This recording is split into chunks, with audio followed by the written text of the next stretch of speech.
Allegiance, please. Would you please rise?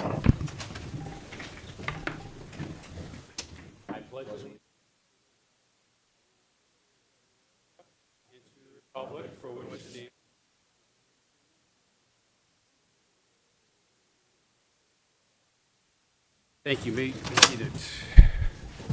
Before we start the roll call, I'm just going to, on behalf of the town of Sullyton, the citizens of the town of Sullyton, congratulations on your election. Town staff is looking forward to working with this board and working with everybody over the next 2 years. We know there's a wealth of experience on the board, and we're looking forward to collaborating in times ahead. And with that being said, Mrs. Finance Director, can you please call the roll? Mr. Leary, Here? Mr. Lebenik, Here. Mr. Pocock, Here. Mr. Benoit, Here. Mr. Salerno, Here. Ms. Wade. Here. And this is not on the agenda, but it is a formality. I'd like to present the town of Sullyton pins to our 2 new members. I don't know if I have anybody who would like to pin them, otherwise I can pin you. If you have family members in the audience, or I can do it. We'll come up to the front.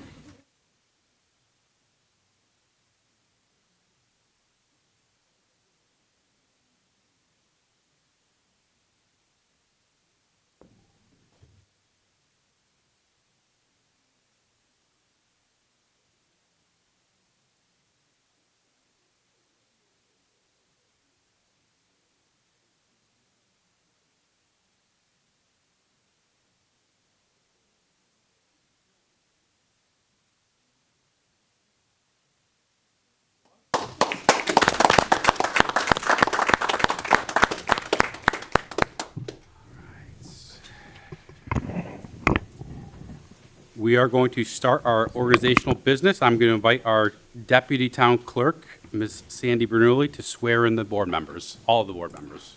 Would you please stand and raise your right hand for me, please? Do you solemnly swear that you'll support the Constitution of the United States, the Constitution of the State of Connecticut, and that you will faithfully discharge your duties as a member of the Southington Board of Finance to the best of your ability, so help you God? I do. Congratulations and thank you.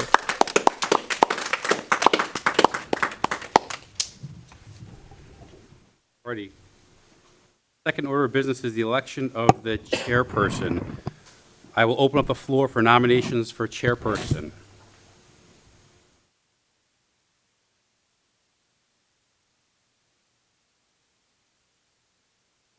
I'll nominate John Leary as Chair of the Board of Finance. Second it. Any additional nominations? Any additional nominations? Any additional nominations? Gotta have discussion.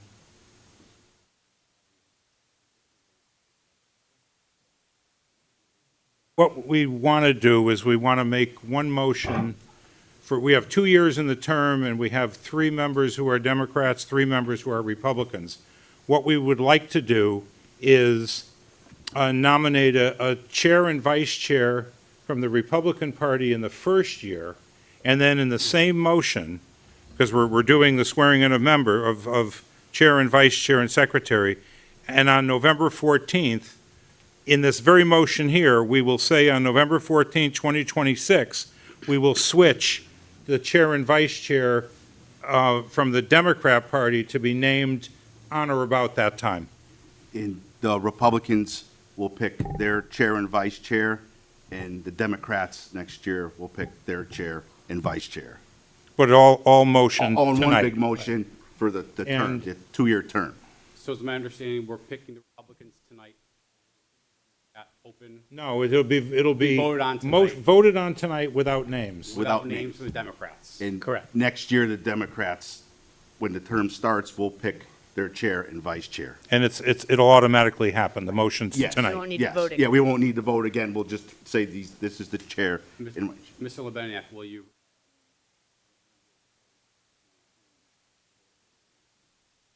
Yes, so amended. And we should put in vice chair. So what we want is in the amendment, John Leary as chair, Joe Lebenik as vice chair, and Ed Pocock Jr. as secretary for the first year.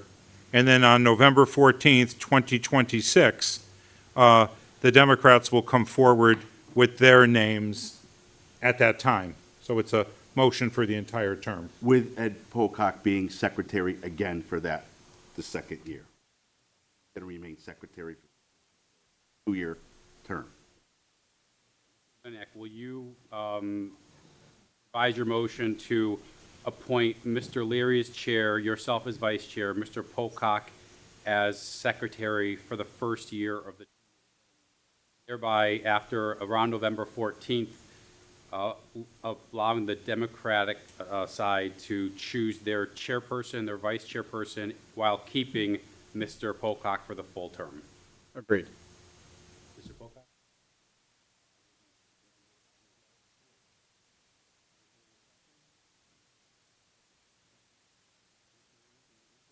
Please call the roll. Mr. Leary, Yes. Mr. Lebenek, Yes. Mr. Pocock, Yes. Mr. Benoit, Yes. Mr. Salerno, Yes. Ms. Wade. Yes. Motion passes unanimously. Mr. Chairman, congratulations. I am turning the meeting over to you, sir. Thank you.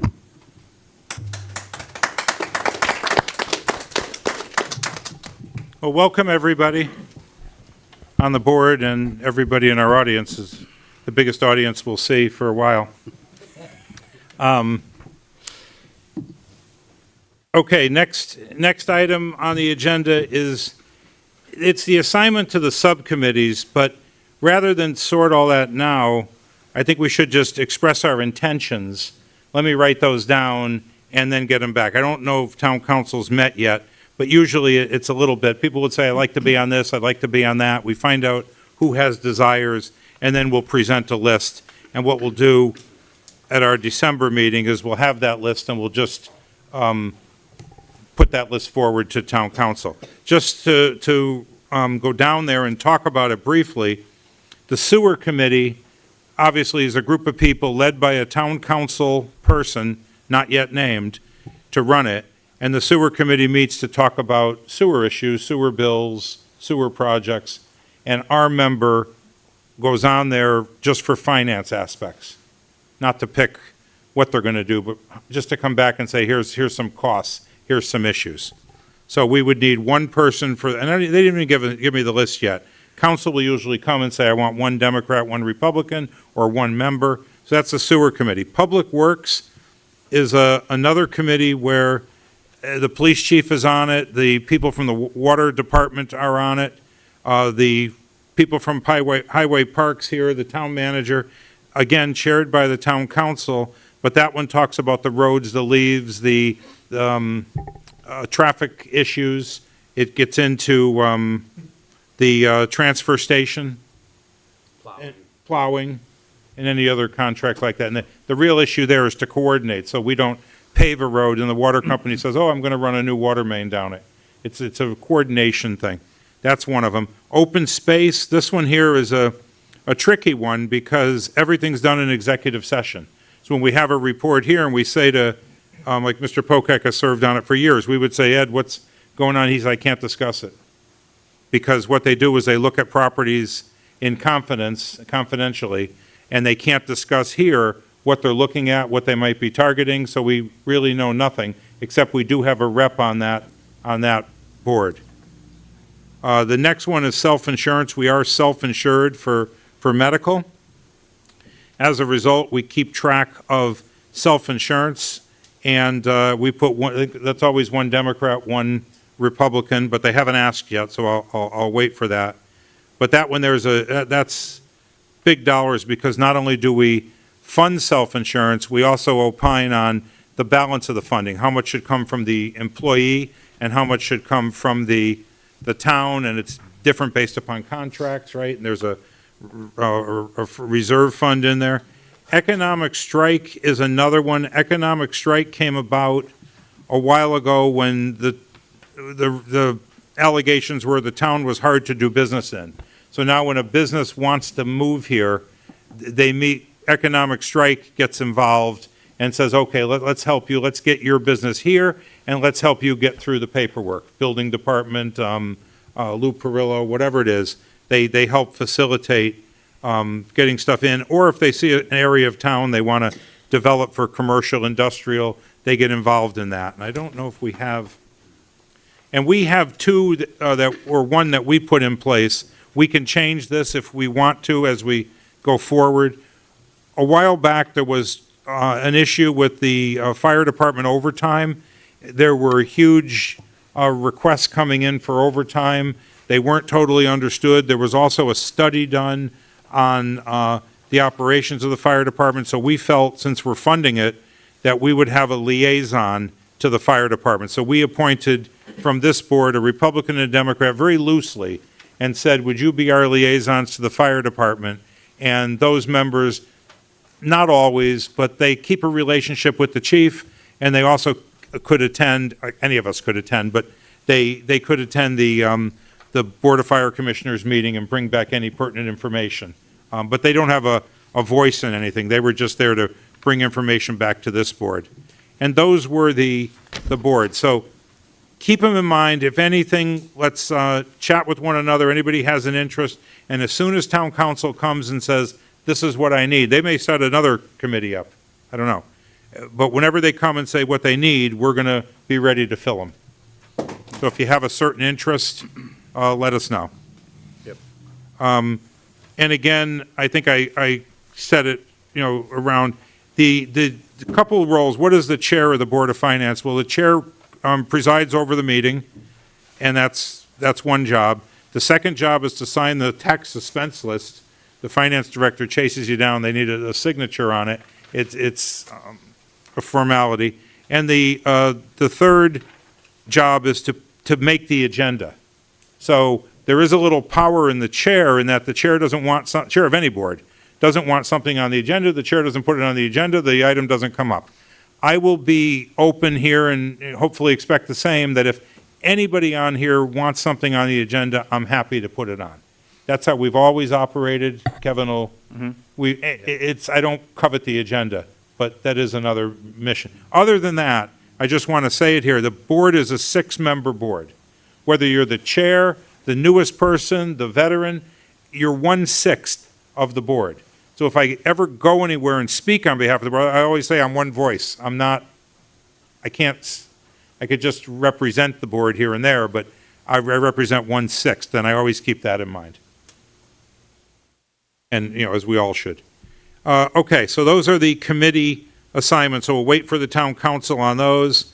And discussion on the meeting agenda and format. If we go through these meetings and you look and say, boy, this agenda, I wish there was something else on there. Over the years, we've added this whole idea of new initiatives. That was something we added to the agenda.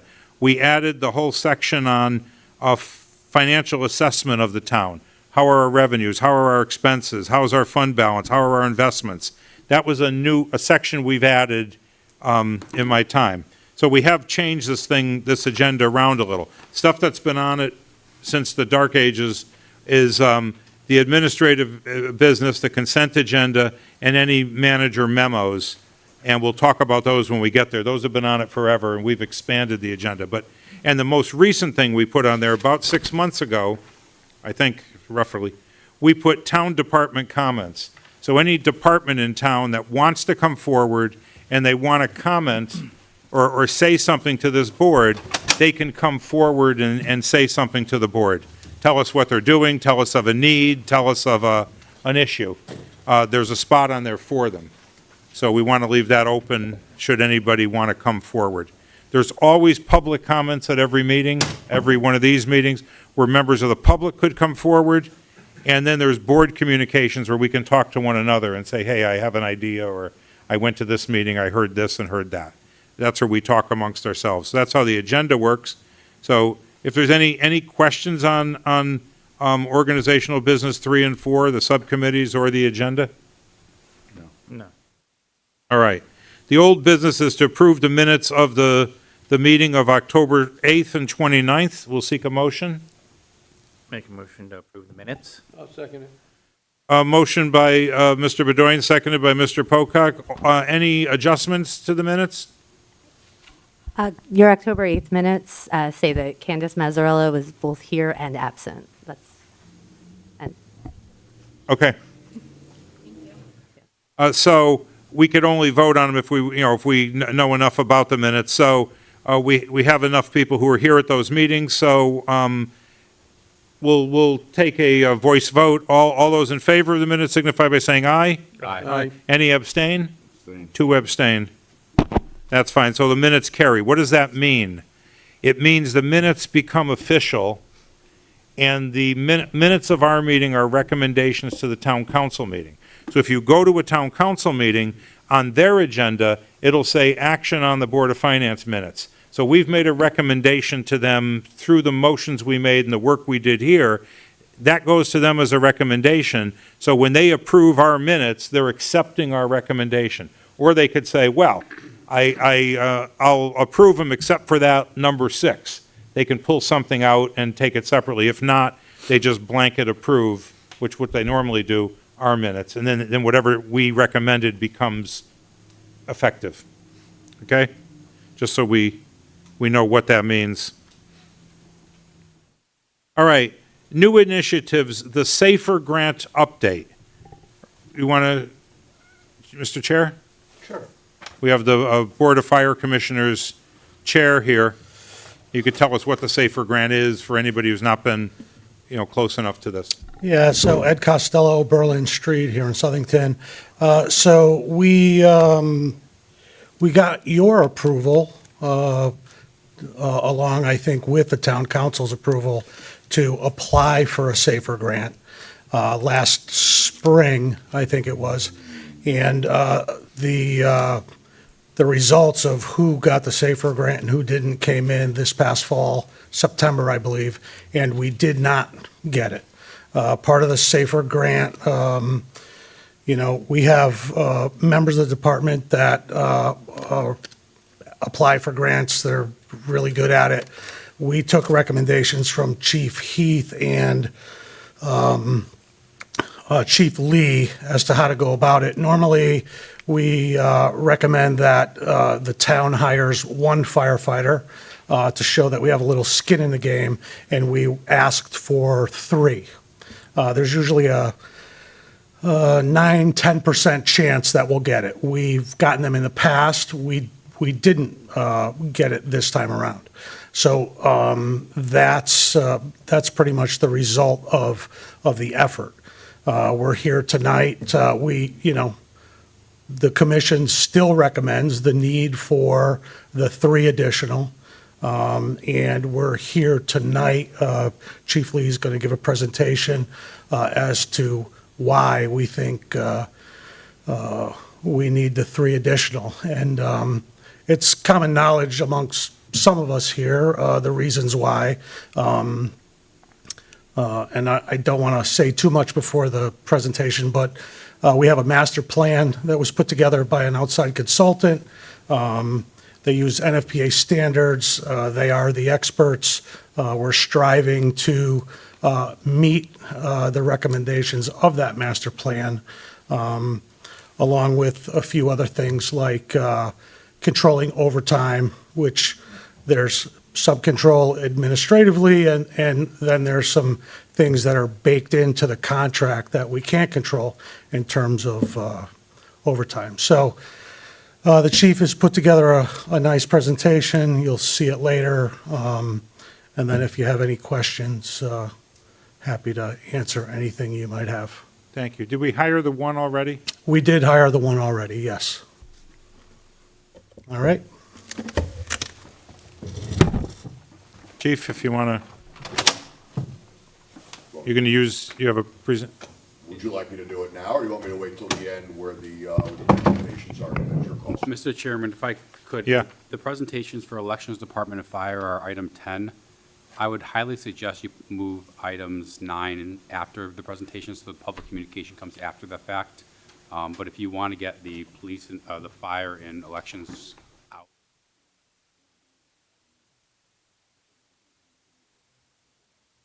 Where do you see 9 and 10?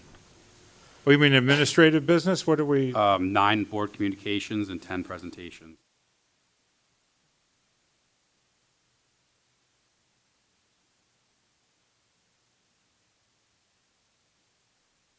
You move them up. All right. Right now, if you wanted to, just for, just, All right, ask unanimous consent to move 10, the presentations of fire and then elections, up to this point in the agenda. Make a motion. to- All in favor signify by saying aye. Aye. Okay, let's go right into the fire presentation, then we'll go to elections, and then we'll go back to the agenda. Mr. Chair, if you wouldn't mind, would you mind hitting the button for the screen behind you? And if you guys could slide to the side a little bit.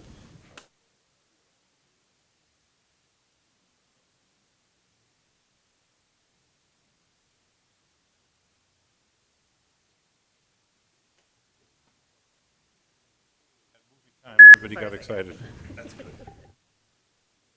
Good movies, footage. If that's something you'd like, I can add it in the future.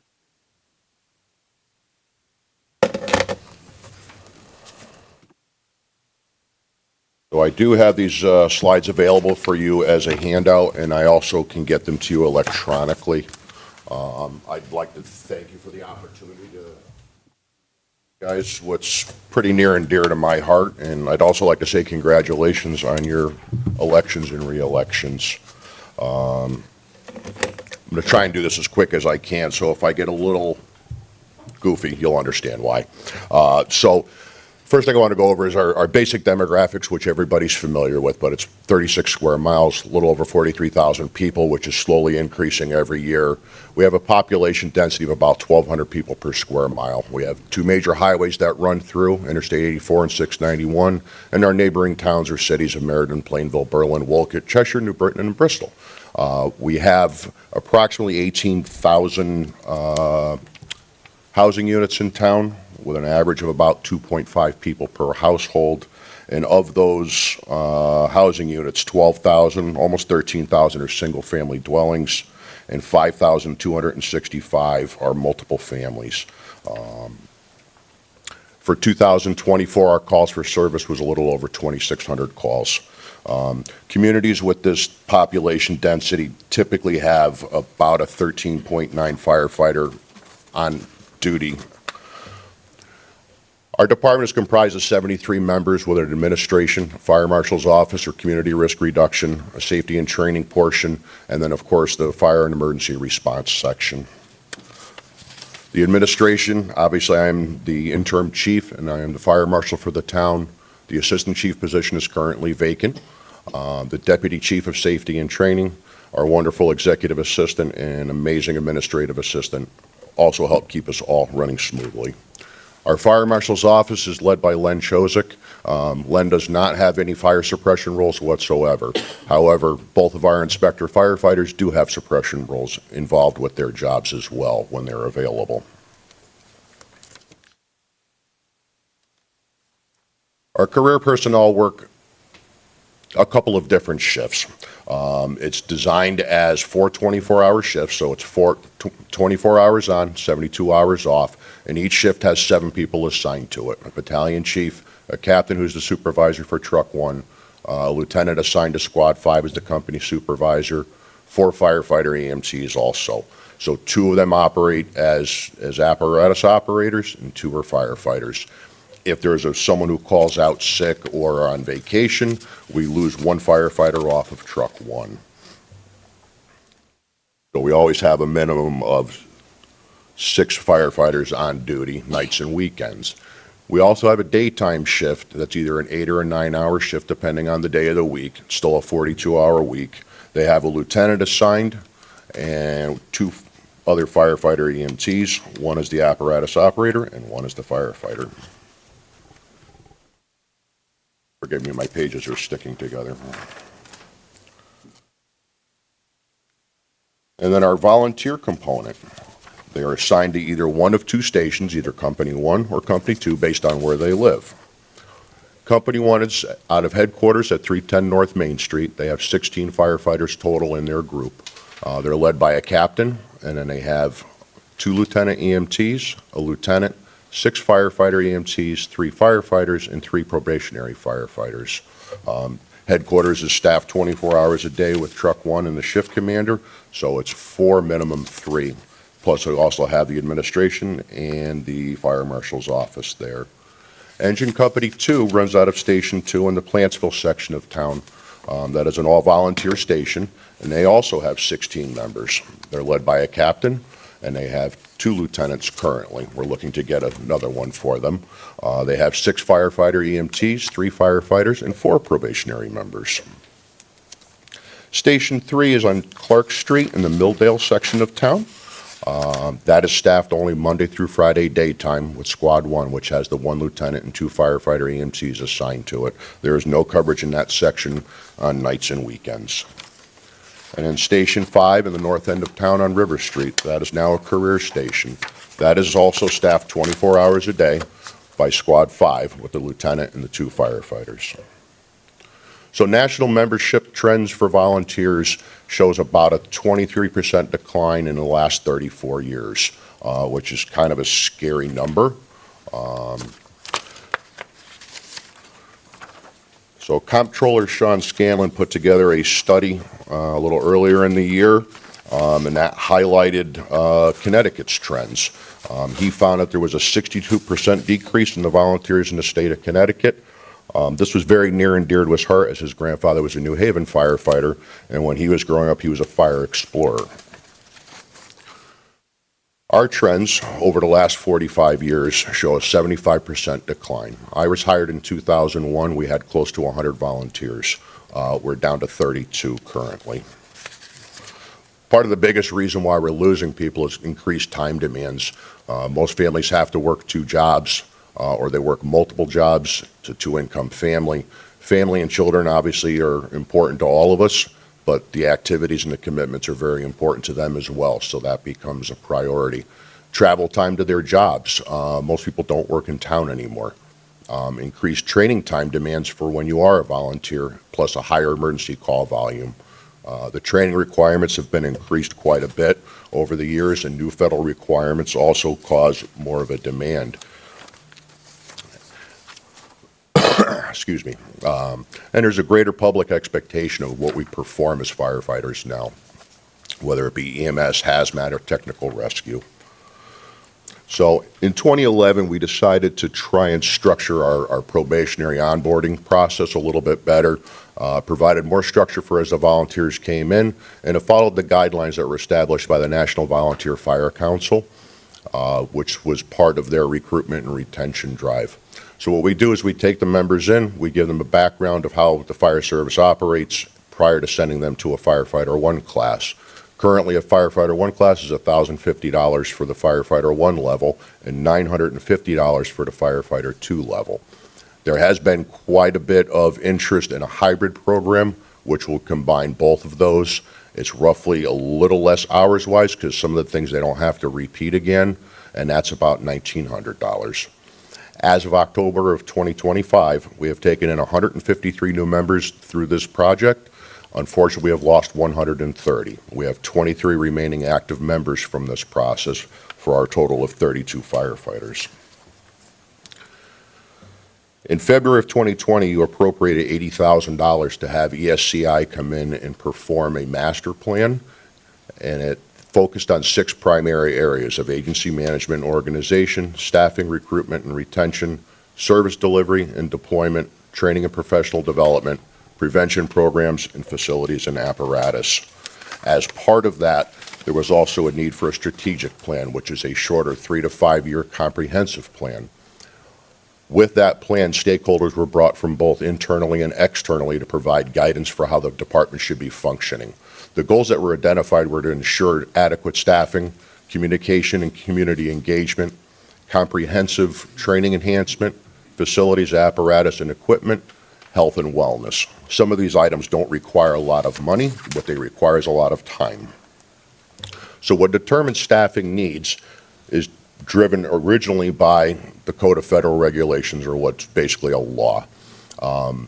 The 1910-156 standard was created in 1980, and it was known as the Fire Brigade Standard. It set the requirements for how the organization operates, the training levels required, and the personal protective equipment needed.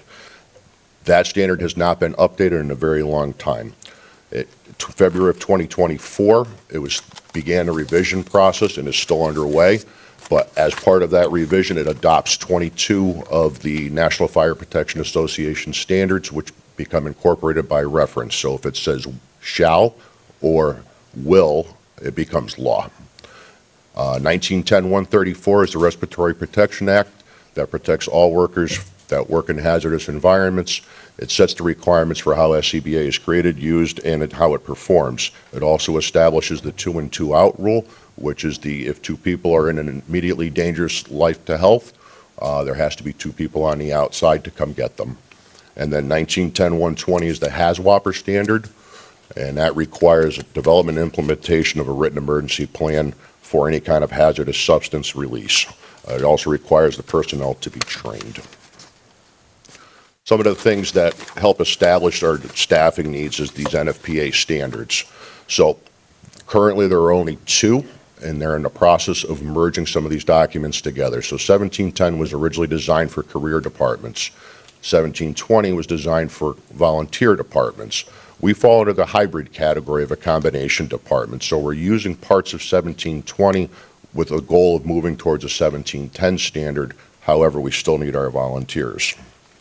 And in those standards, it requires a certain amount of people on scene in a timely fashion. So Monday through Friday with our daytime staffing, we have our battalion chief, who is the incident commander. The first due engine would have 3 on it. The ladder, when it shows up, is either going to have 3 or 2 on it. And then our second due engine will have 3 on it. So we're assured 9 people Monday through Friday, and we're hoping for 10. We do rely on a very strong volunteer response. Unfortunately, if you look in the upper right corner, you'll see what our averages are. Nights and weekends are a little bit different.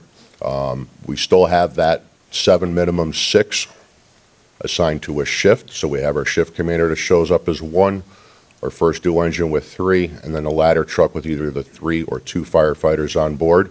We're still relying on that strong volunteer response.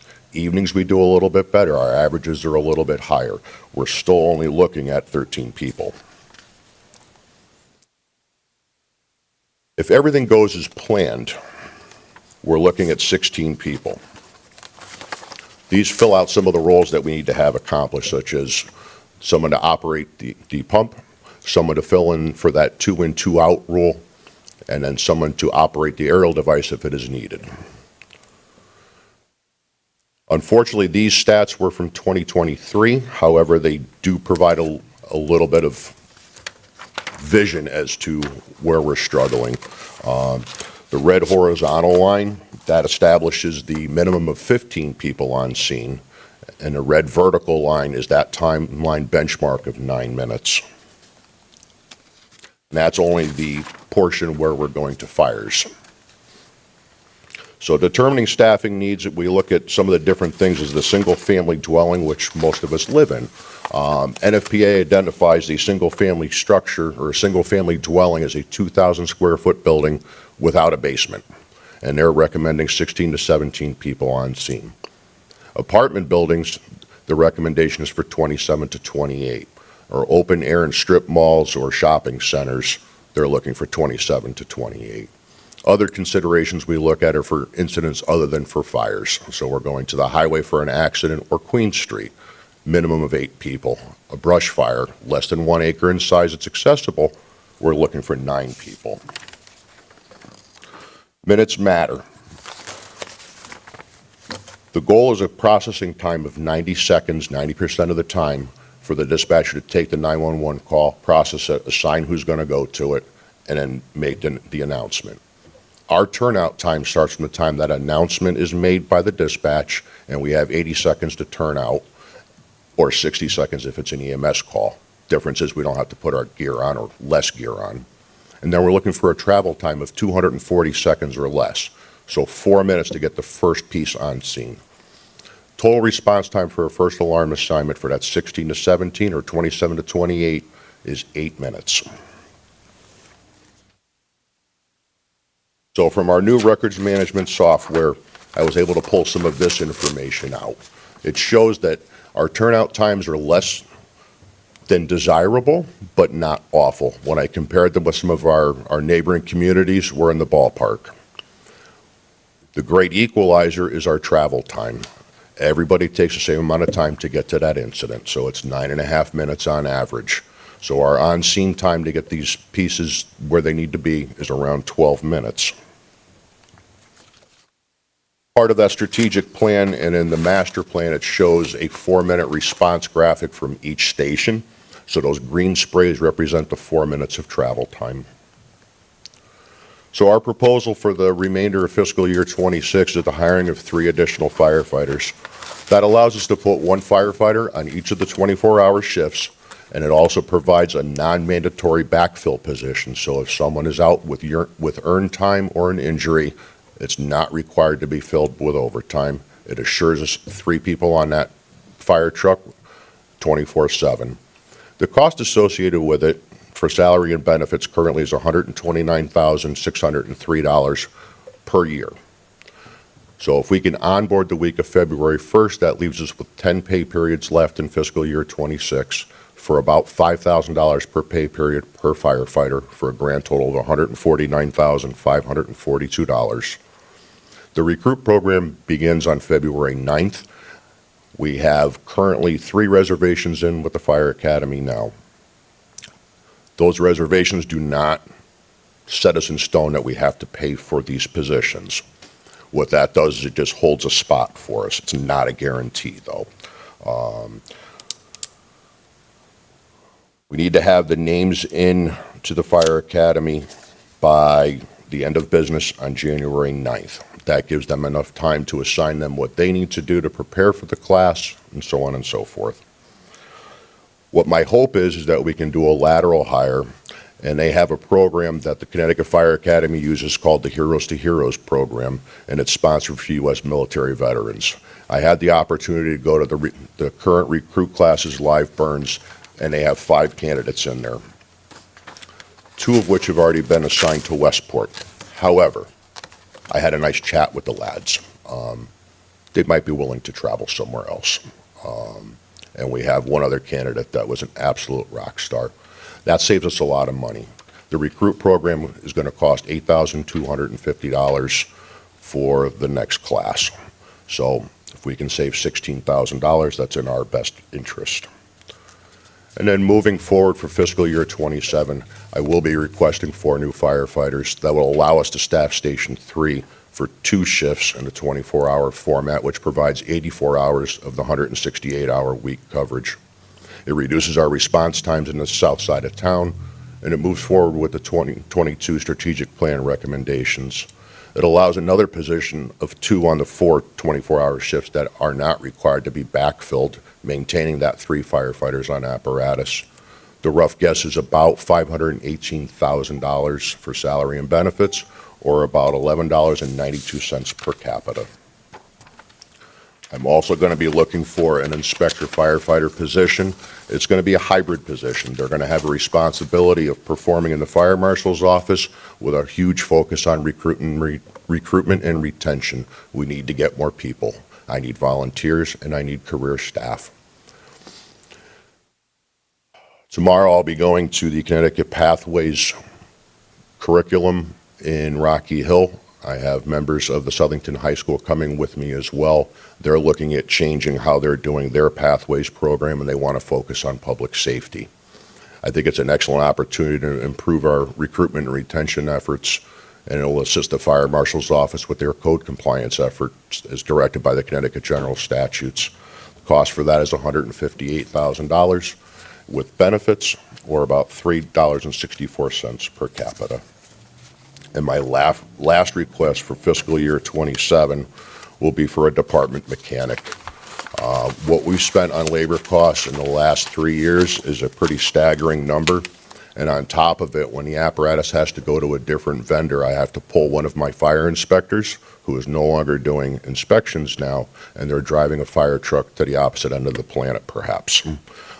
They can have other duties that would be assigned to them, such as SCBA maintenance, ground ladder testing, hose testing, annual pump testing. All of those items come out of my overtime line because it's additional jobs that they don't have time for. Salary and benefits would be about $136,000 or $3.13 per capita.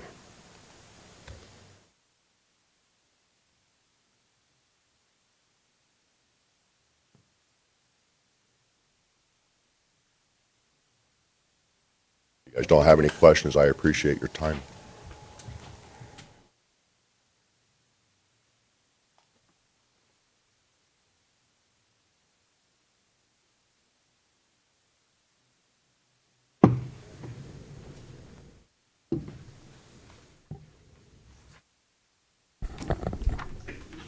Mr. Chairman, this is not on for action. It's a special meeting, so you can't add any action. But I believe the intent was, just especially for those new members, when we heard from the fire department that the SAFER grant was gone, and the original budget that I proposed, we funded one firefighter within the additional 3 in the grant.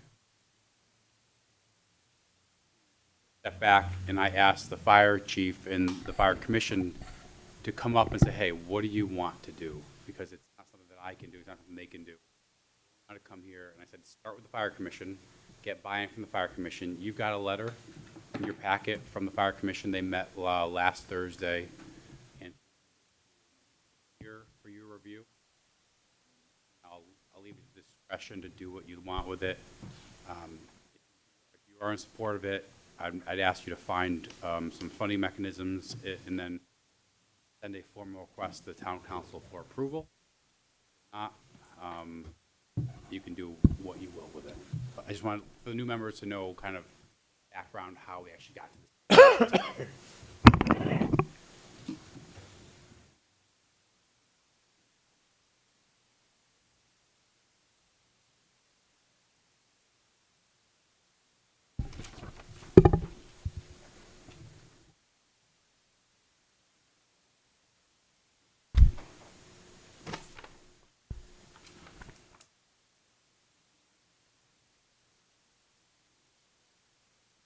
So we would put this on our December agenda, or are you saying we would?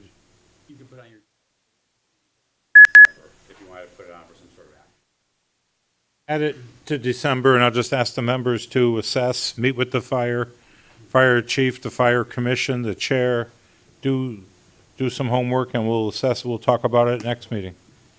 If we have any questions, Chief, just reach out to you for information and stuff directly. Is that fine, directly to you, or go through the commission? Either is fine. Okay. You have a preference? All right, Chief, I'll just, it's probably easier just to go through, so if I have questions, I'll just reach out to you. Stop in. Okay, stop, Yeah. okay, okay. Okay.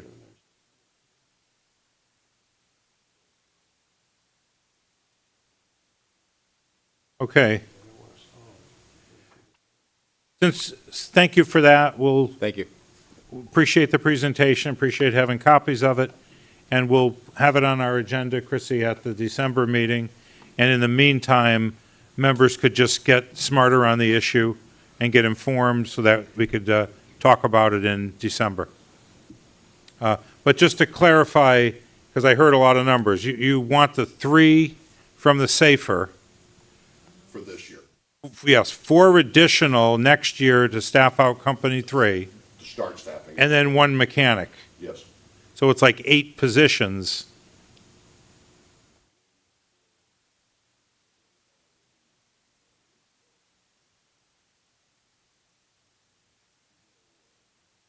All right, 4 for suppression. before for Company 3, Yes, 3 for the SAFER is 7, 1 mechanic is 8. it's 2 separate fiscal years. Okay. So this fiscal year, it's 1 plus the 3 Correct. is 4. Next fiscal year, it's 4 plus the 1 is 5. Yes, sir. All right, just to put it in perspective. Okay, thank you. We're going to, since we moved our agenda, the next item on there is our elections. Unless anybody has any questions now for fire. No, I do. I'll reach out if I do, or ask What? if I need I do. information. Oh, Ed does. I'm really very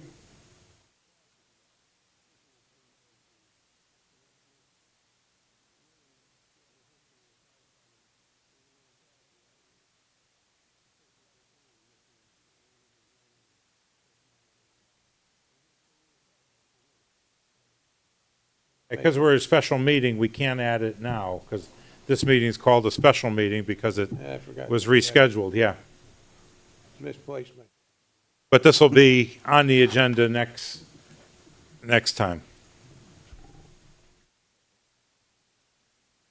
Okay. The next thing we have to talk about is a presentation from elections. Okay, well, Kind of told to be here. all right, then we'll have a discussion then. If you could just tell everyone who you are, and then we'll have a discussion. Tammy Thompson, the Registrar, Republican. Okay. And Mr. Chair, for some background, as you know, we had a special meeting, I believe, on October 29. The history and the background of this is Use your microphone closer, because I got to, the elections department, the registrar of voters have a stipend of, for their job for the year, about $23,000 and change. That's what they get paid for an annual payment to be there. Their deputies and their temporary staff, poll workers, moderators, all those folks come out of another line item in their budget, which is several $100,000. What's kind of going on with the early voting, and I'm sure Mrs. Thompson will correct me if I'm wrong, it's created a lot of additional work. I believe there's been some staffing shortages in the office as well, and I think the election workers just, they want some clarity. They came asking me for additional funds, for additional payments, for salary, and the election department's an elected department. So the registrars are elected by the voters. The deputies are appointed by the registrars. So the town manager doesn't have any authority whatsoever over the budget. They control their own budget.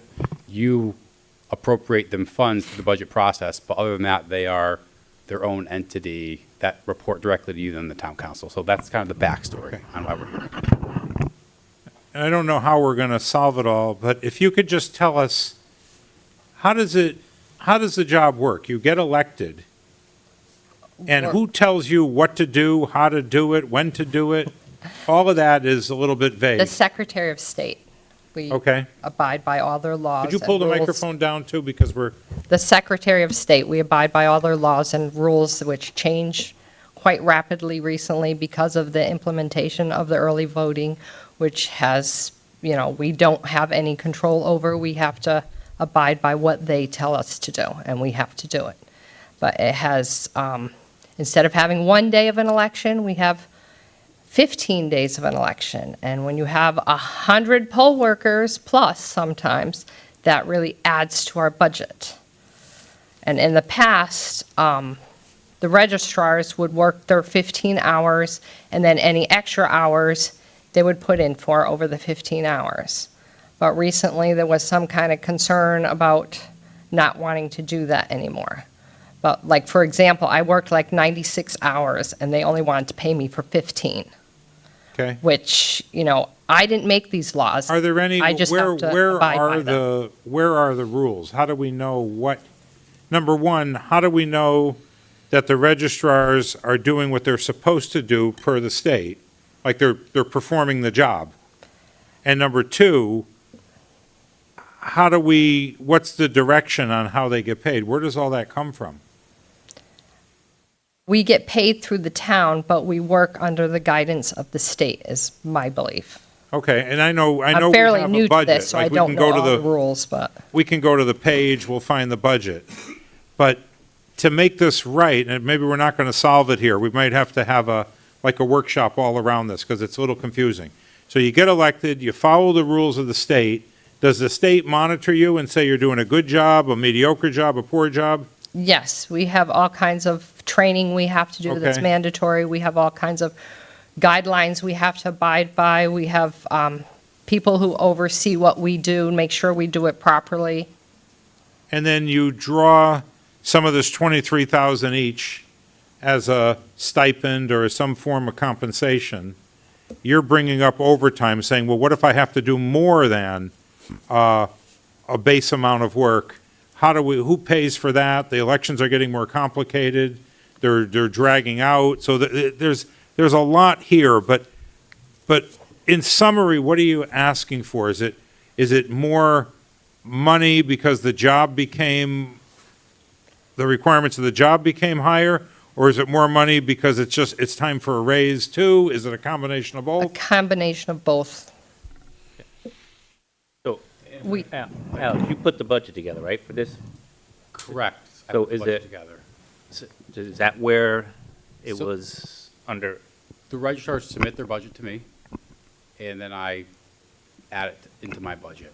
And so how it's listed, and the registrars have come, I believe Tammy would tell you, almost at every budget workshop at DePaulo for the last, since I've been around, asking for more. But there's no clarity of the 15 hours, how it's worked.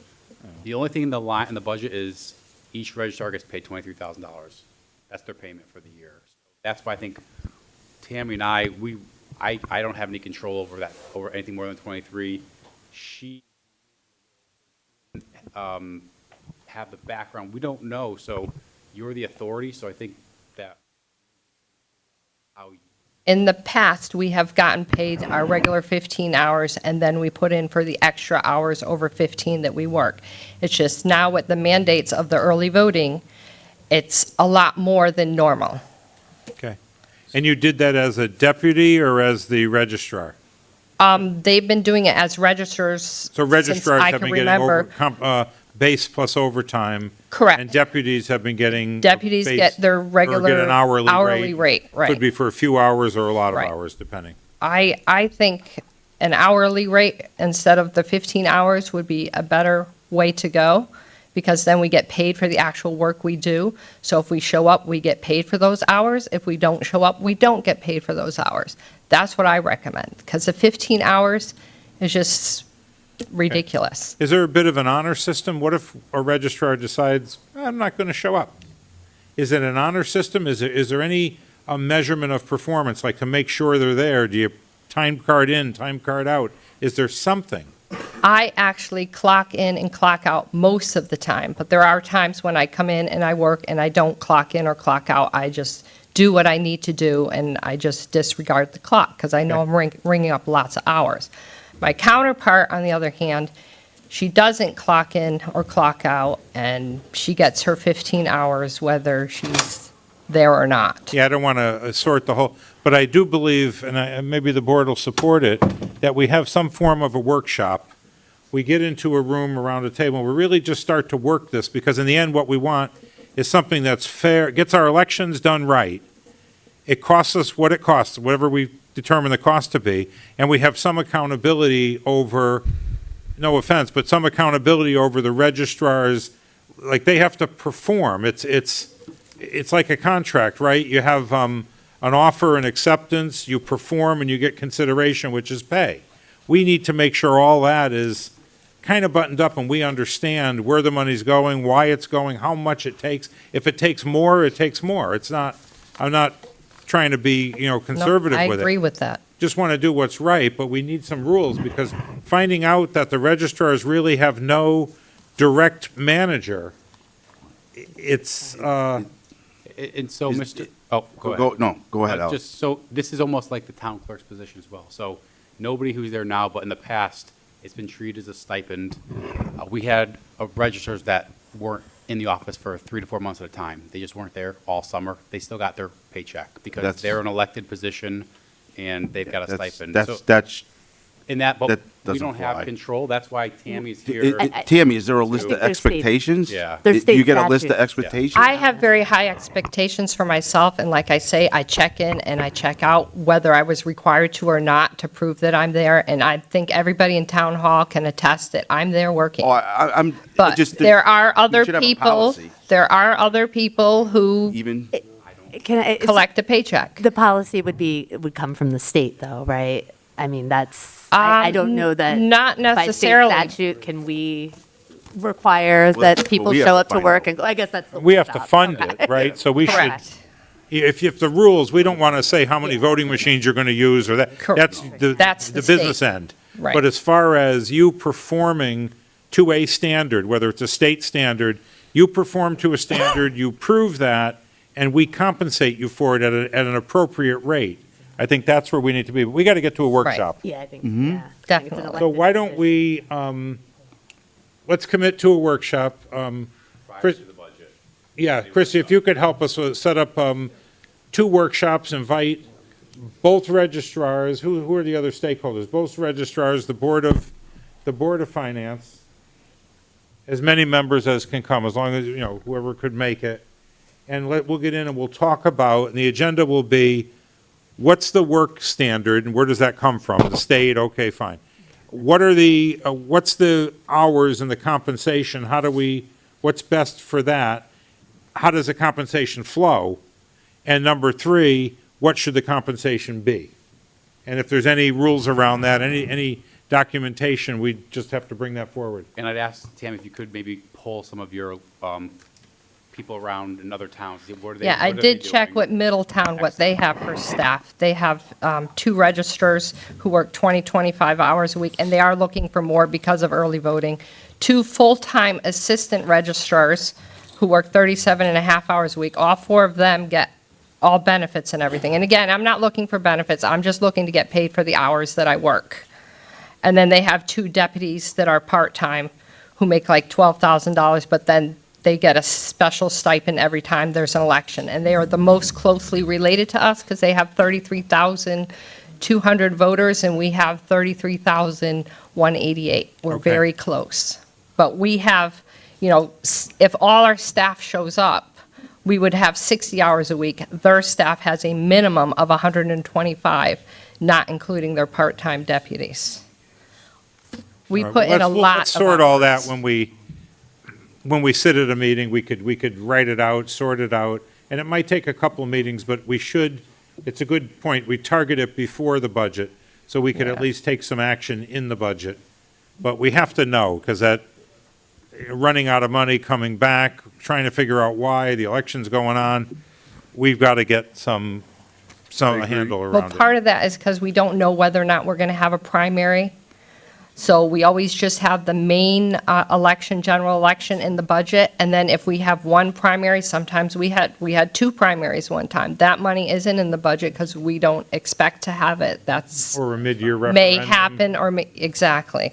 So we budget for the general primary, or the general election, and then everything else. And what is- about these things like a recount? Were you involved in that Yep, So that could be on the tail end. exactly. We've had a few of those, We've had 2, one with Poulos and one the other day. yeah. And then we have a recanvass almost every time, too, where What does that mean? they audit one of our districts. So we have to go through the district, open everything up, sort of like we did the other day. Okay.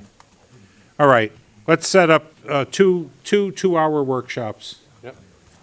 And whenever we can get members, and we'll try and get a little bit of a handle on this. Sounds good. Thank Thank you you. for Thank you. all you had to put up with through the process. Thank you. Okay, where are we? Well, we're back to the health of the town. Number 6, Roman numeral 6. So where are we, Christie, revenue-wise? Right. I'd first like to say congratulations on your elections, and I look forward to working with you all. Revenues Thank you. through October. So we are 534,088 to the good. The majority of the excess funds are from interest income. We have 468,000, and the town clerk fees, 226,000.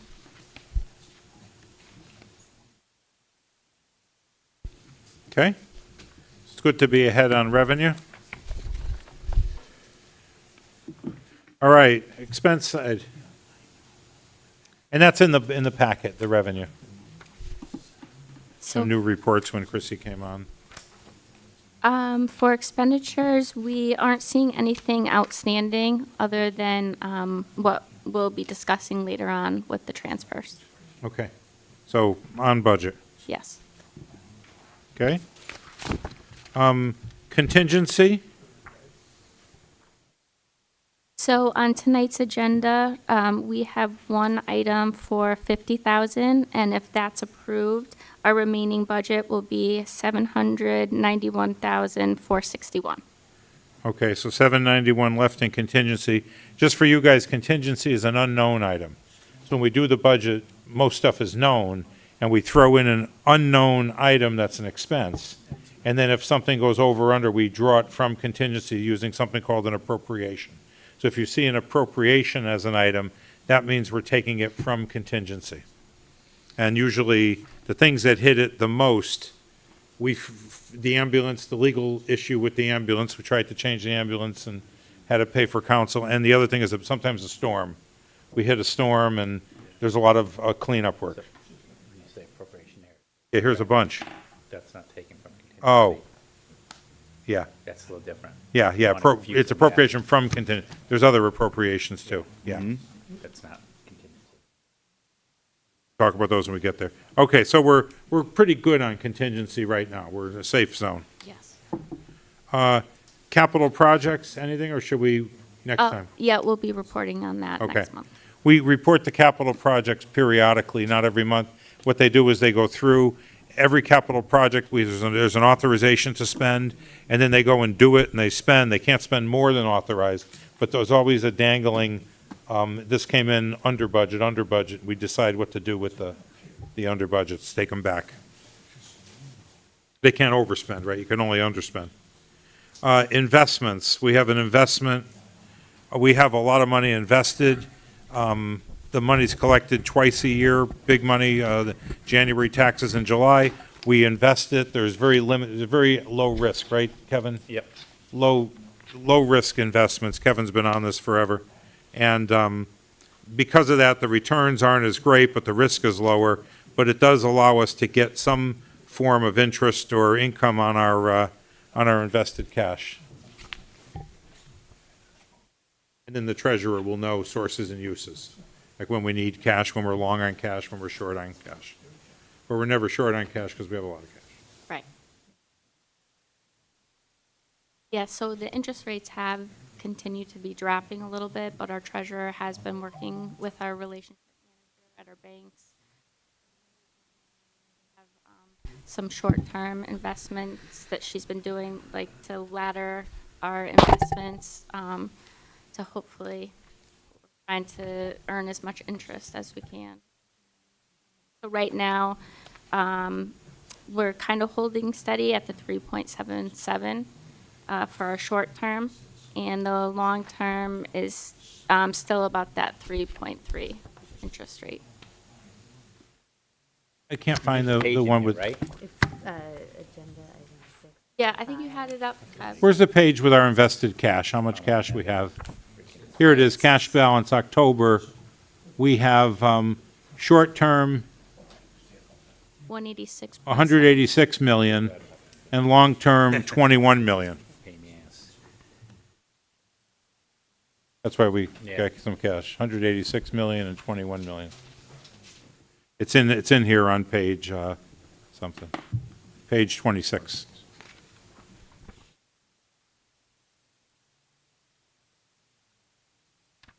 Okay.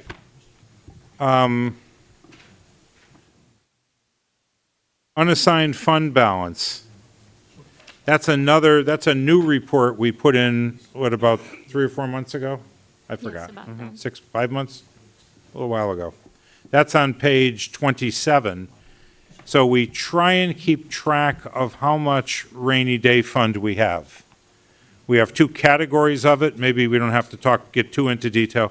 But the 2 categories, one is our policy minimum, which is that we keep 11% of general fund revenues, which is 22 million-ish.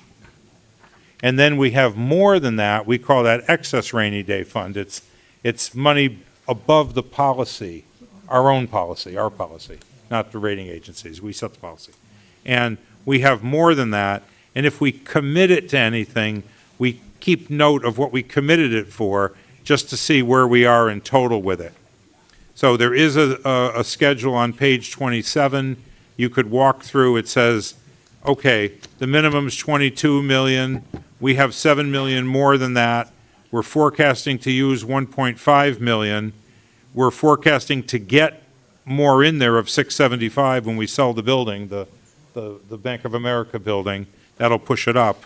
Then we're going to have 29.9 or 30 million in there. And then we say, okay, what do we commit to? And you could see what occurred. 7 million we've spent of the excess rainy day, and then there's more in there that could occur of 6.5 million if we follow through with some of the stuff that was earmarked. That's when somebody says, oh, we could fix the Plantsville Parklet, the little wall and the thing in Plantsville by the Hop House.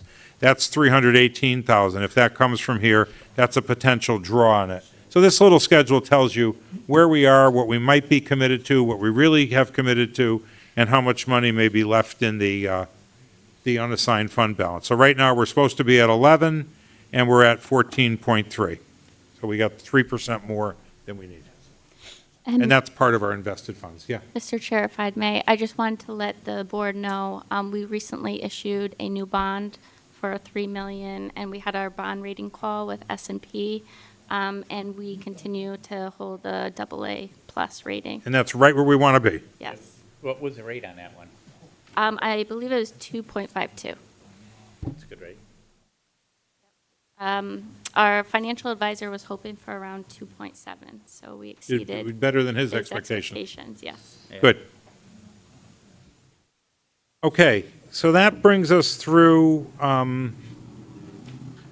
that stuff. If there's any question on that, anybody wants to sit down or go over it, many of us are available. Pick one, we can go over it and say, hey, tell me again about that contingency or about that rainy day or anything. Happy to go over it. Doesn't have to be in a public meeting. Okay. We do not have any subcommittee reports, right? They didn't meet. We're going to skip that because we don't have any. Nobody's on one. No, I didn't. So we'll say nobody's on any committee yet. You want to give an update on Public Works at all? Mr. Chair, no subcommittees have met since the election, since the first meeting, the town council meeting was canceled. There won't be any town council subcommittees being made until no sooner than December 8th. Next, I'm putting together the agenda tomorrow. There will be no appointments on a specific one, but no town council subcommittees. As far as meetings that happened between the last Board of Finance meeting and this, I know Mr. Pocock said that open space was canceled. Sewer, I believe, met. Mr. Stanford was on that. Nothing of note. Public Works met prior, and I believe self-insurance has not met since April. The one thing on sewer, though, the $750,000, right, the back sewer bills, that was a big thing. We have $750,000 of sewer bills that have not been collected. Ish, right? That's true. We have a new director of revenue collection. She started, Hallery. She's wonderful. She started 3 weeks ago. She's in the process of converting over some of the systems. She did in Avon when she came on board. Avon, she had the same systems that we had. They were bifurcated with the town side and the sewer side. So she's in the process of converting those over right now and then be able to print out updated reports. But yes, Mr. Lear is correct. We've got sewer bills that have not been paid in 20 years. After 15 years, they drop off. So about 2 years ago, I started a process of filing liens and reissuing liens on those old ones. After 15 years, the lien drops off as of law. But we have advised everybody 18 months ago that if they don't get their sewer bills within 5 years of arrears or $5,000, then we're going to add them to the next tax sale that we do every other. At 18 years, we're giving them 2 years notice, over 2 years notice that they have to catch up. Yeah. Alex, I had a question. Can you give an update on the leaf pickup, where we stand with that and how going forward? Gladly, we are doing wonderful in that. We are way ahead. Every week we have finished our zone by Thursday. We've been spot picking. The week before we started, we actually went to zone 4 and picked there first because they typically have tons of leaves because we get there last. So every week we're done by Thursday, and we send crews out Friday and Saturday to other zones to kind of get ahead of it. We never go to the week coming, so when we finish week zone 2, we didn't go to 3 because the residents will panic. Why are you picking up my leaves Saturday when they have to be out by Monday? Right. So we go pick up other zones that we've already hit. But we're doing really well. Knock on wood, snow has not been an issue. It's been raining, which is good. Last year, you may remember we had that issue with the dust. No dust this year. So when do you stop? When it snows? December 4th Is should that be. going to be the last, well, the dirty little secret is we never stop. We go until we, but just at a lighter schedule. Yeah. We also have to remember, I know, but we,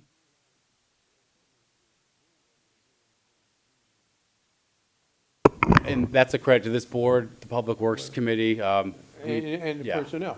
The personnel, we And we go back to the worker bee. invested in those machines that compost instead of just suck up and dump. We get 3 to 4 times more pickup between dumps, which is made us much more efficient. Okay. Moving along, we have our Fire Commission liaisons. We haven't named them, but this may be a good time to take a minute and name them. Does anybody want to be a liaison? The responsibilities are light. It's just be in communication with the fire department, meet with the chief periodically, go to meet with the Fire Commission periodically. There's no formality around it, but if, usually we had one of each. Anybody interested? No. All right, you and Ed. The two policemen go to the fire, be the fire liaisons. Working with my old lieutenant again. Here you go. All right, so we'll say Ed and Steve. And again, there's no, don't feel like if you miss a meeting, oh my gosh. It's just to be that liaison that the chief or the chair of the Fire Commission could contact to say, hey, I want to tell you about something, something's coming up, you may see this, and it's kind of like having an extra set of eyes and ears connected to fire. Especially if we're going through these hirings too, and these, understanding these shifts. Okay, thank you, gentlemen. Mr. Chairman, if I may, there was an update in the packet regarding work. Oh, you have anything to say? We're 4 months into the fiscal year. We're $1 million under budget, which is about 11 or 12% below budget. We're actually below where we were prior year as well too by about 2.5 to 3 points. I always say it's unpredictable. It's only 4 months into the fiscal year. Certainly a Okay. Sorry, I missed that one. Now we'll get into public communications. Anybody from the public like to address our board tonight?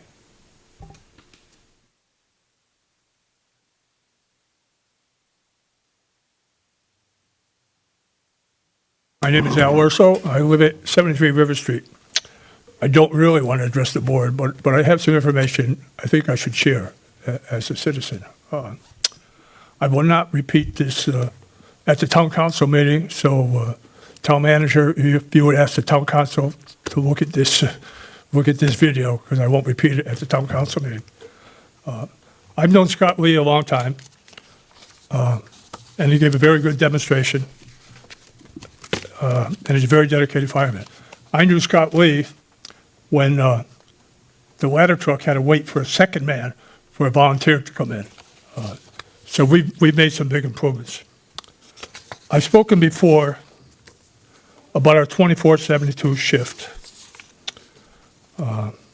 I'm against it. It generates overtime. It's not designed for a town this size. It's designed for a town like New Haven, Waterbury, where they get 3,000 calls a month, and they're gone all night long. A little messed up here, and I'm not a good public speaker.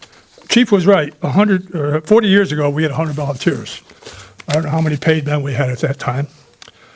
But the way it worked back then is the paid men supported the volunteers. If you had a call in your area, I was a volunteer at River Street. If you had a call in your area, they toned you out. If you need the paid men, you had a structure fire, ladder truck, rescue truck. They assisted us. And I don't remember how many men they had at the time. They had a terrible shift. It was 3 days, nights, and 4 days, days, and they negotiated a better shift for themselves. 1 day on and 3 days off. It's a great shift, but it's not the best for this town. I'm going to jump and skip around a little bit, I'm afraid. I spoke at a town council meeting, and then the chief was terminated. They went out and got a new chief, and I said, yay, he's going to see this is not the best shift for this town. I've shared information over the years. A town this size doesn't have a 24/72. In fact, most towns are all combination, all volunteer firemen. Newington is all volunteer. They have 10,000 people less than we do. So we're in pretty good shape when you talk about numbers. They've done some things since they hired that chief that made no sense to me. River Street Volunteer was closed. They put 3 men up there, 24 hours a day, 7 days a week. When I was a volunteer, we had 200 calls a year, so in our area. So I was using a number of 100,000 for firemen. That's $300,000 for an area that gets not a lot of calls. And the other problem is now they have to leave and go all the way to the other end of town from River Street. It was a bad call. It cost us more in overtime because now they have to replace somebody out at North Main and then somebody at River Street because they needed a minimum of 3. So they made more overtime with that decision. Then they had the SAFER grant. The justification for the the SAFER grant that they won, and they got 3 men. The justification for those 3 men by a previous town manager was they're free. They're free for 3 years. No discussion on how many calls are on Clark Street during that period of time, Monday through Friday. They just hire 3 men for free. The 3 years are up. It's now $300,000 a year. And you generated another position for overtime. Because now if someone calls out at 3, you have to replace that. So they now, instead of replacing North Main Street, they had 3 places where they had to replace overtime. No wonder we have an overtime problem. And yet, no justification. I'm not sure was a lot of money up there. I'm not sure what they're trying to get. But the shift alone, I would like to suggest that we do not hire any more firemen until they look at the shift. And I don't know who they is, but they got to look at it. We can't spend that kind of money. We can afford it. We're doing well. But we can't. It's ridiculous for a town this size. I think he wanted a number of 13 people on a shift. With the men you have now, if you had 12-hour shifts, I think you could have 10 men on days, 7 days a week. That would give you 6 at night. You would have to replace everybody on that shift. So there's still overtime. If I did the numbers right, I think we have 32 firemen, counting the one we have. So why would we want all those men on days? This year, there were 2,074 calls, incidents. 1,485 of them, or 71%, are on days. And yet, a reason to have more men, much like the police department, they have a schedule. They get every other weekend off. They have more people on days because there's more calls on days. It makes sense. We're not New Haven. We're not Bridgeport. The other, I think he said NFPA. Now, there's an NFPA standard that says they'd like to have 4 men on a truck. Bristol doesn't have 4 men on a truck. At one of the town council meetings, a high-ranking officer from Bristol said that they do not yet have 4 men on the truck. What's the hurry? Do some looking around. Who has 4 men on a truck? Hartford does, but I don't know. I don't know. But we got to look at that. We got to look at the shift. And NFPA standards are not inherently law, but they become legally binding when a federal, state, or local government adopts them into their own laws and regulations. Those adoption methods can include incorporating the standards by reference into codes or through agencies like OSHA, and OSHA may someday say you may have 4 men on a truck. You might have 4 men on a truck. adopting them into their regulations, which makes compliant mandatory. It's not mandatory now. Nice to have. And if we don't need those guys at River Street Station, move them to North Main Street, and you got 3 more men, even with the existing shift. But that shift, I would suggest no hiring of any fire. Now, Chief Butler, I said, oh, great, he's going to come in and say, this ain't the shift. I asked him if he negotiated shift. His answer was, Chief Butler didn't like me. He didn't like me at all. Any other chief in town respected me, and we got along. They will not budge from that shift. I said, well, even if it's better for the residents of the town, they will not budge from that shift. Those are Chief Butler's words. So that means the fire department runs the town. I'd rather have the town run the fire department. Building fires. That's another NFPA standard. We have to have all these people.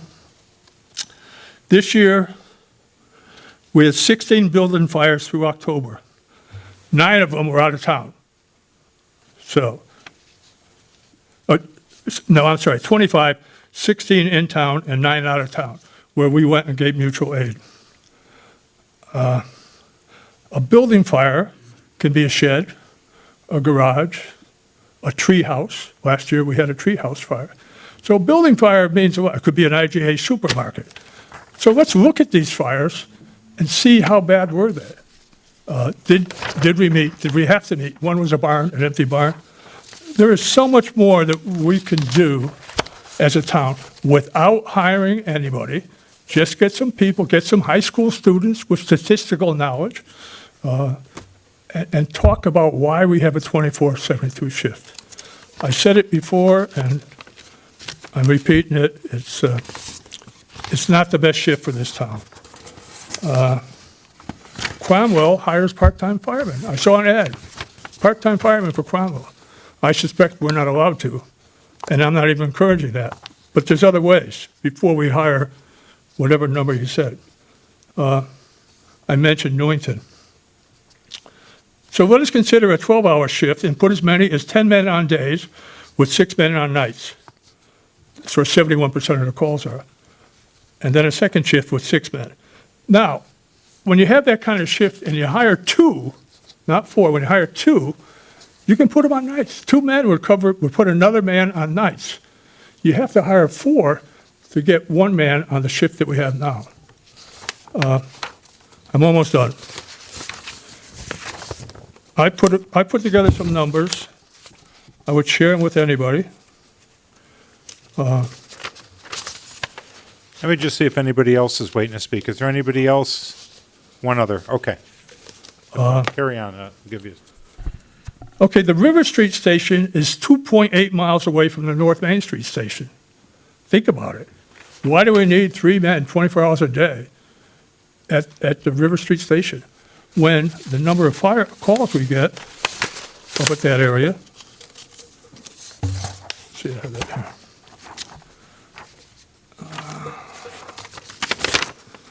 Am I running over my time? We only Okay, have a couple I'll of speakers. cut it off. This is very I quick. just want to be fair to everyone, but we're fine. Okay. In May, there were 197 calls. 21 of them didn't have a number, so they're usually car accidents, I-84. Well, 21 didn't have a number. 10 were up on 84, 1 was on I-691, and 1 was out of town. So that gets us down to 164 calls that I was to determine from North Main Street to the fire incident, how far away it was. 164 calls were less than 5 miles away from North Main Street. And then in June, it was very similar, and it ended up being 170 calls were less than 5 miles from North Main Street. I think it's time that the town runs the fire department, and don't take the answer, they will not change the shift. Justify it. Justify it to the citizens. Right now, there's 24 firemen sitting at home. It doesn't make any sense, not for a town this size. Thank you very much. Thank you, Mr. Ursa.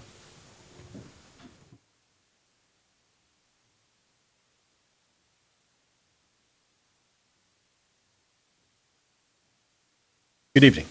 Good evening.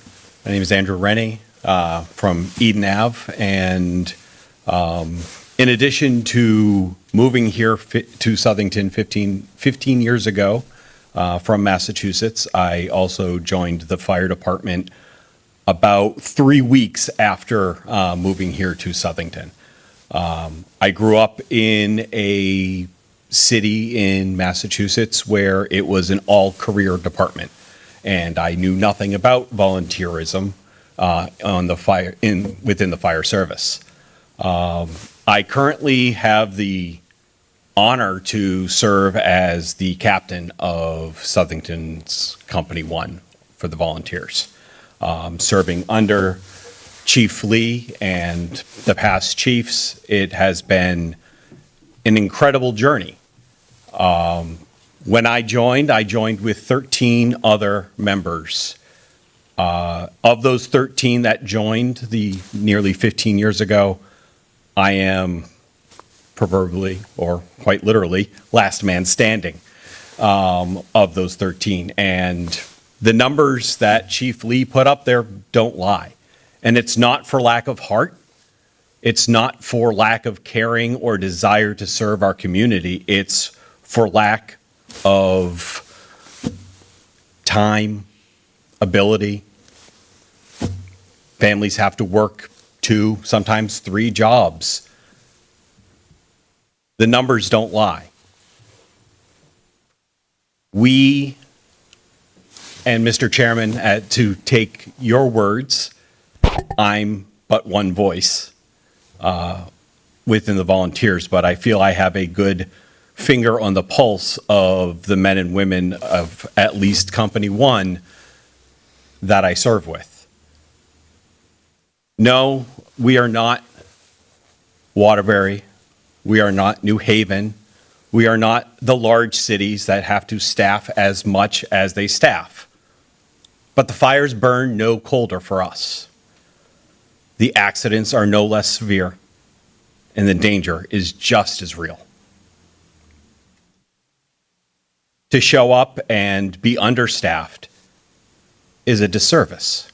It's a disservice to the men and women who serve, the men and women who put their lives on the line, and it's a disservice to the men and women who are looking for that truck to show up on their very worst day.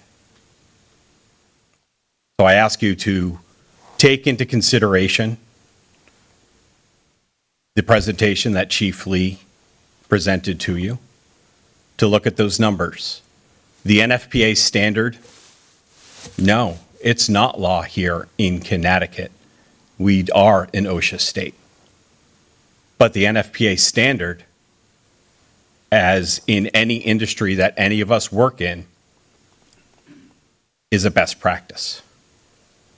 And to ignore a best practice is to ignore what's best for your citizens, your constituents, and those who volunteer the time, much like the councils that serve our town. You volunteer your time, and we volunteer our time, and there are those who draw a paycheck. But the mission is the same.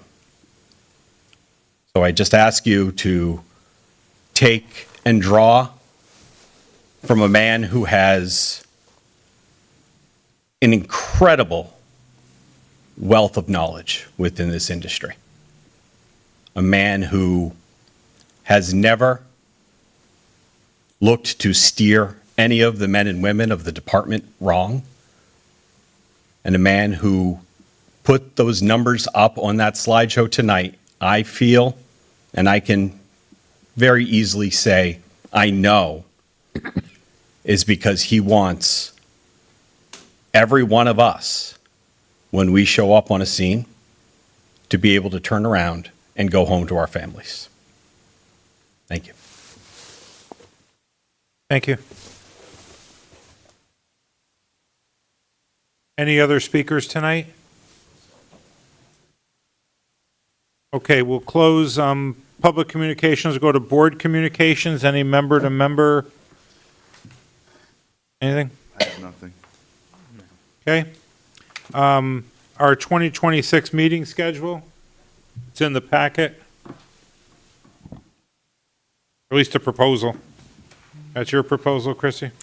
Yes, Mr. Chair, we have submitted two calendars. One is proposing the continued, to meet the second Wednesday of every month, and then there's another schedule in here proposing to meet the third Wednesday of every month. We briefly discussed this the last meeting, but the Finance Department receives a lot of the reports that we need to complete our reports for this meeting by the 10th. By the 10th. So sometimes that overlaps with the Board of Finance. So you want to meeting. go, you'd prefer the third Wednesday? And I Yes. got to wonder, and the council meets twice a month, so that shouldn't be a problem, right? Yeah, so if we hit on the third, they'll catch it on the fourth.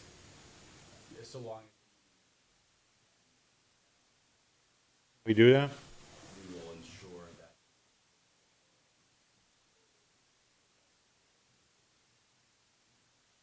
Okay. She's not here, so I'll say it. So I guess we just, because it's here on our thing, we'll take some action on it. Let's ask for a motion if anybody's in favor. Somebody could raise a motion for having it be the third Wednesday. So moved? We have a second? I'll Motion second. by Mrs. Wade, second by Mr. Lebenik, that the meetings be on the third Wednesday of the month. Any discussion? All those in favor signify by saying aye. Aye. Opposed? Abstain? The meetings will be, we'll adopt the schedule with the third Wednesday for Board of Finance, and please take the appropriate measures to get the minutes out so they can get the council on the second, on the whatever you call it, the fourth Monday. Will do. Thank you. That's very Okay, much thank you for appreciated. bringing it up. Okay, moving along, town department comments. Anybody here representing a town department like to comment? Nope. Okay, then we go into the consent agenda. Just again, for educational purposes, mostly I say this to the folks watching these meetings remotely. The consent agenda are items where the money has already been received. All they're asking us to do is take the money from where it's been received and appropriate it back to the line item it could be spent on. The prime example is when a car gets in an accident. Car gets in an accident, there's $5,000 worth of damage. The insurance company pays the town of Southington $5,000 for the claim. We have to take the $5,000 and give it back to the department so they can fix the car.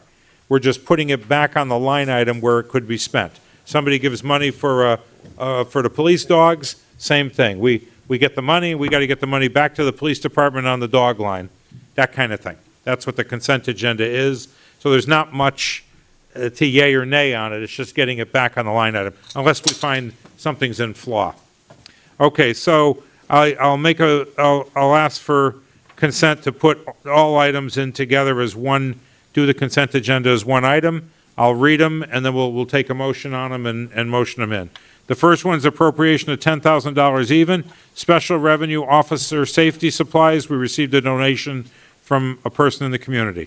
The second one is an appropriation of $10,997.28 to the police department for car number 8 repair. That's an insurance claim. The next one, $26,131 for the youth Department of Children and Families supplemental grant. That was money we received from a grant, $26,131. The next one is $6,450. It's for holiday events donations for the events that we have for Christmas. The next one is $10,500 to the Youth Services Department for a DCF, another DCF grant that we received. And the last one is $7,141.50 for the Youth Amplify Project, Project Go 904. Those are the consent agenda. I'll seek a motion to approve it as read and as written. I'll make a motion to approve the consent agendas numbers 1 through 6. Motion by Mr. Bedoin, seconded by? I'll second it. Seconded by Mr. Salerno. Okay, all those in favor signify by saying aye. Aye. Opposed, abstain, motion carries 6-0. Thank you. We only have one administrative business item. Usually there's a bunch. This is a contingency transfer from 25-26, $50,000 for planning and zoning legal fees. You just want to tee this one up for everyone? Mr. Chairman. So, you may have been following in the news, the Planning and Zoning Commission, there was applications they had in front of them recently. They denied an 830G application in the corner of South Main Street and I believe the applicant, 3 Squared LLC, has filed an administrative appeal. Court system has been transferred to the Land Court in Hartford. There's very few attorneys that do this type of work in town. The last time we had an 830G appeal, it ran us upwards of scoured and found someone with a significant experience who's at a smaller firm, who's willing to do the work for us. But it's going to be have in our budget. I'm asking the board to get us through July 1st of 2026. And you put the citation in the agenda. Joshua Stevens from the Finance Department did. I was very impressed when I saw it come out. A lot of information Josh. for the public and the board. Very great job with it. Yeah, I wasn't expecting it. So we could look at that. And then for everybody, sometimes planning and zoning says no. And the community wants them to say no. But then when they say no, the landowner could come back and say, I disagree. And here we are. It happens. So we'll ask for we usually what we do, whether we're in favor or not, we ask for a motion and a second just to get it up. Then we have discussion and then we vote it. Vote it up or vote it down. But we always ask for a motion. So even if it's something we're not in favor of, we start with a motion and a second just so we can get the discussion. So do I have a motion to approve? Make a motion to approve the contingency transfer. Second. 50,000. We have a motion by, and I'm saying this for the stenographer who's not here, motion by Mr. Bedoin, second by Mr. Pocock to approve the $50,000 in administrative business number 1. So now we could have discussion. Any thoughts or discussions?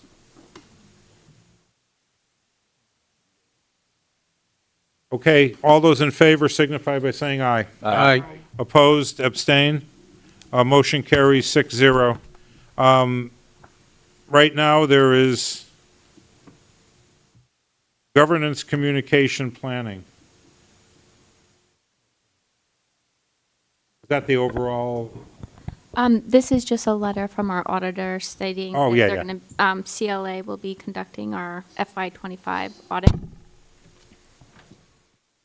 Yeah, I read that. I read the letter. It's more of a, like the statement of work and triggering the audit.